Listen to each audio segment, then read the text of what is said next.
ዛሬ ደግሞ ፀጉራችሁ ለሚነቃቀልባችሁ፣ ለሚረግፍባችሁ፣ ፎረፎር ካስቸገራችሁ፣ ከፊት ለሸሸባችሁ ፀጉርን አፋፍቶና አብዝቶ እንደዚህ ጥቅጥቅ አድርጎ የሚያሳድግልን ምርጥ ግብአት ይዤላችሁ መጥቻለሁ። ዛሬ ይዤላችሁ የመጣሁት በሻምፖም እንዲሁም ደግሞ በስፕሬት መልኩ በሁለት አይነት መልኩ ነው።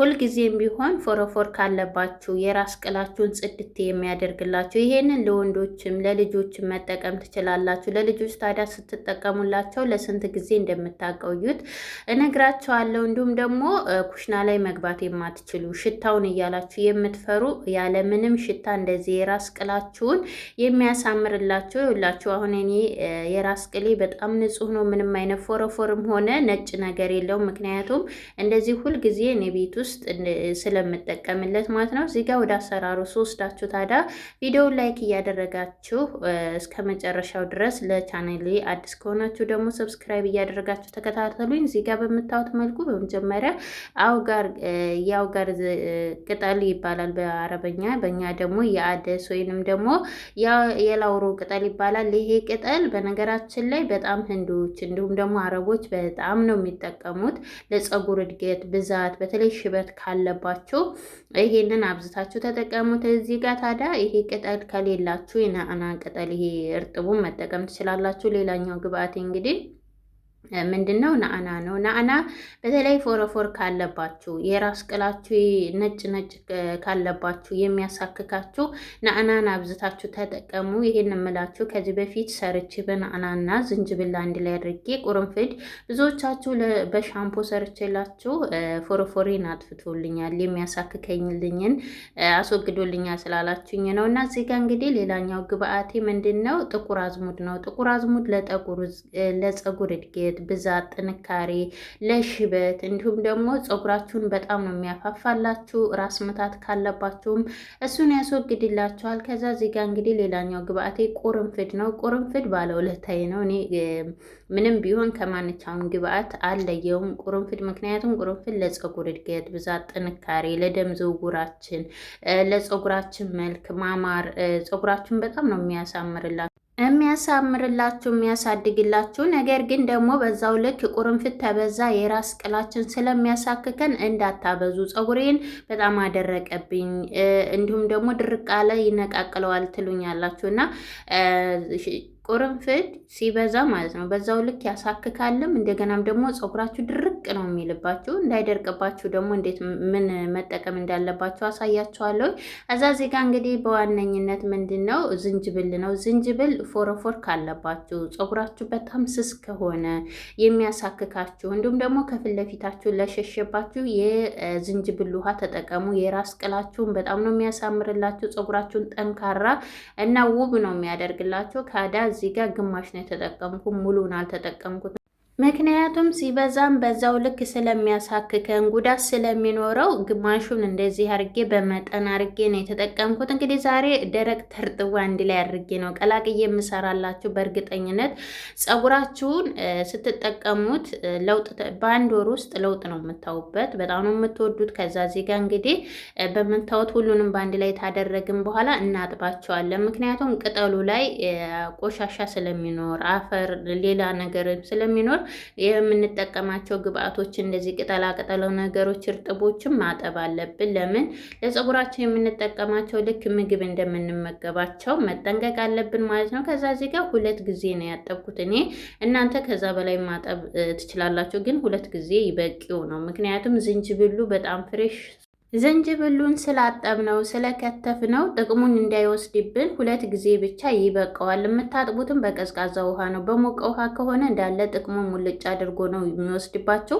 ከዛ በኋላ እንግዲህ እኔ ዛሬ እሳት ላይ አንጥደውም። በተለይ ደግሞ ኩሽና መግባት አንችልም እንዲሁም ደግሞ መስራት አንችልም የምትሉ እንደዚህ እያደረጋችሁ መስራት ትችላላችሁ።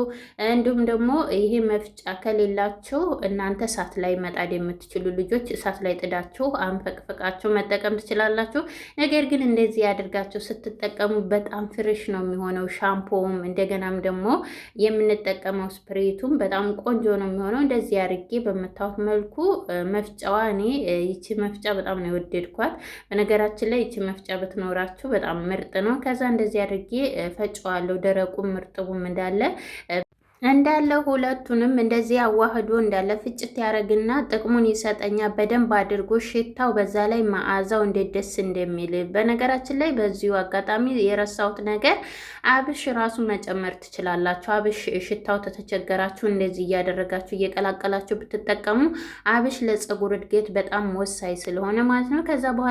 ከዚያ በኋላ እዚህ ጋር በምታዩት መልኩ ንጹህ ጨርቅ አለችኝ። እኔ እንግዲህ ሁልጊዜም ቢሆን ባለውለታ የሆነችውን እንጂ ከመጀመሪያ ጀምሮ ያለችኝ አብራ ለፊትም ሆነ ለፀጉር የምጠቀምባት ከረጢት አለች። በጣም ቆንጅዬ ናት። እንዳለ ጥልል ነው የምታደርግላችሁ። ምንም አይነት ዝቃጭ አታወርድባችሁም። እንደዚህ ያደርጋችሁ ጭምቅ ነው የምታደርጉት። ምንም አይነት ዝቃጭ እንዳይገባባችሁ በደንብ አድርጋችሁ መጭመቅ አለባችሁ። ምክንያቱም በኋላ ላይ ስትጠቀሙ ፀጉራችሁ ላይ እንዳይሰገሰግባችሁ ማለት ነው። ከዛ በኋላ እንደዚህ ጭምቅ አድርገን እኔ እቃው ስላነሰኝ እዚህ ጋር እንግዲህ ቀንሰዋለሁ በሌላኛው። እንዲሁም ደግሞ ለሻምፖ የሚያስፈልገንን ግብአት እዚህ ጋር ቀንሰውና በመጀመሪያ ይህንን ልቅላቂውን ጭማቂውን በደንብ አድርጋችሁ መልሳችሁ በውሃ አለቅልቃችሁ ይውላችሁ ተስር የዘቀጠውን ትንሽዬ ውሃ ሳታበዙ መልሳችሁ ጭማቁት። ምክንያቱም ዝቃጩ ላይ የጥራጥሬው ጥቁር አዝሙዱ እንዲሁም ደግሞ የቁርንፍዱ ስላለው እሱን ጭምቅ አድርጋችሁ ብታወጡት ተጠቃሚ ትሆናላችሁ። ከዛ እዚህ ጋር እንግዲህ ሌላኛው ግብአት የምንመሰላቸው አችቶ ወይም ደግሞ ከሊ አፕል ማለት ነው። እሱን እጠቀማለሁ። አንድ ማንኪያን የተጠቀምኩት አችቶ የአፕል ከሉ ማለት ነው። በተለይ ፎረፎር ካለባችሁ ፀጉራችሁ ዘይት የማይገባው ከሆነ በጣም እየቆሸሸ ይቅርታ ለቃላቴ እየተፎረፎረ ተተቸገራችሁ ይሄንን አፕል ከውሃ ጋር ጨምራችሁ እኩል ለኩል አድርጋችሁ ብትጠቀሙት በሳምንት አንድ ጊዜ ጽድት ነው የሚያደርግ ግላችሁ የራስ ቅላችሁን ማለት ነው።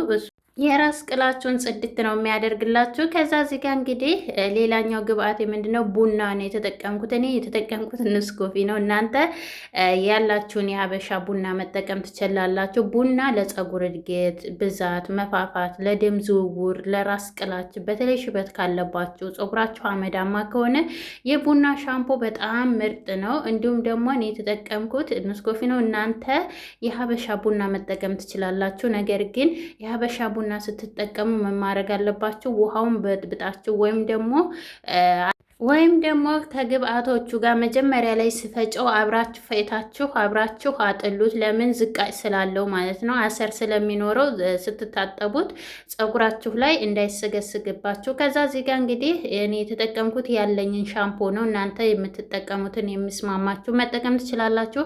ሻምፖ የማታገኙ ካላችሁ ያለ ሻምፖ የሰራሁት ከኬሚካል ነፃ የሆነ በሳሙና መጠቀም የምትፈልጉ ከስር አለላችሁ። ሰሞኑን ለቅቄዋለሁ። ተለቀቀ 4 ቀኑ ነው። ብታዩት በጣም ተጠቃሚ ትሆናላችሁ። እዛ እዚህ ጋር እንግዲህ ንጹህ እቃ አለች። ሻምፖአችንን እንደዚህ እናዘጋጀዋለን።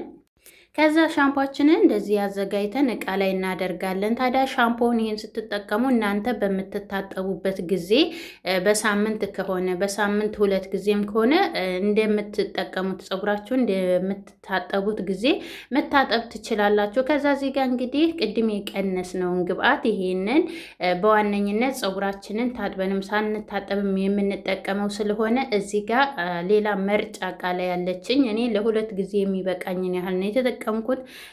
ያስቀረውት እናንተ በዛ አድርጋችሁ ማስራት ትችላላችሁ። ነገር ግን ፍሬሹን እንዲሆንላችሁ ለአንዴ እና ለ2 ጊዜ ብቻ የሚበቃችሁን ብትሰሩ በጣም አሪፍ ነው። ከዛ እዚህ ጋር እንግዲህ ወደ አጠቃቀሙ ስወስዳችሁ በመጀመሪያ እኔ ዛሬ ማሳያችሁ ፀጉሬን ያው ተታጠብኩት ንጹህ ስለሆነ ስፕሬቱን ብቻ ነው። ሻምፖውን ትታጠቡ እንዳልኳችሁ ማንቻውንም ፀጉራችሁን በታጠባችሁ ቁጥር መጠቀም ትችላላችሁ። እዛ በመጀመሪያ እኔ እንግዲህ ቁጥርጥር ሰርቸዋለሁ። የራስ ቅሌ ይውላችሁ አያችሁ፣ ጽድት ያለ ነው፣ ንጹህ ነው። ምንም አይነት ነገር የለውም፣ ውስጡ አያሳክከኝም። እኔ በፊት ፎረፎር ነበረብኝ፣ በጣም ነበር የሚያሳክከኝ የሚቆስለው። አሁን ግን እግዚአብሔር ይመስገን እዛ እንደዚህ እያደረኩ በደንብ አድርጌ በተለይ ከፊት ለፊታችሁ ለሸሸባችሁ ሙሉን እንደዚህ እየረጫችሁ ማስያጅ እያረጋችሁ ብትጠቀሙ በጣም አሪፍ ነው። በነገራችን ላይ ይሄን ግብአት ስትጠቀሙ ፀጉራችሁን ሽርባ ወይም እንደኔ እንደዚህ ቁጥርጥር ብትሰሩ ገመድ ብትገምዱ በጣም አሪፍ ነው። እኔ ቁጥርጥር አያምርብኝም በጣም ጎማዳ ስለሆንኩኝ፣ ነገር ግን ፀጉሬን በጣም ነው የሚያፋፋል የሚያበዛልኝ። ሲፈታ በተለይ ፀጉሬ እንዴት አባቱ እንደሚያምር አትጠይቁኝና እንደዚህ አርጌ ትንሽ ያስላል በነገራችን ላይ ማለት ነው።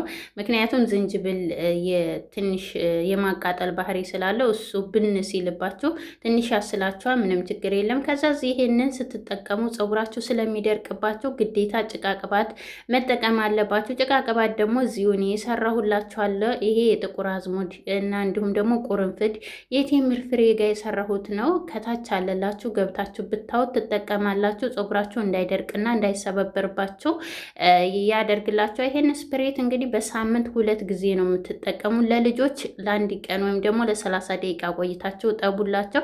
እናንተ ግን አትታጠቡ፣ ችግር የለም።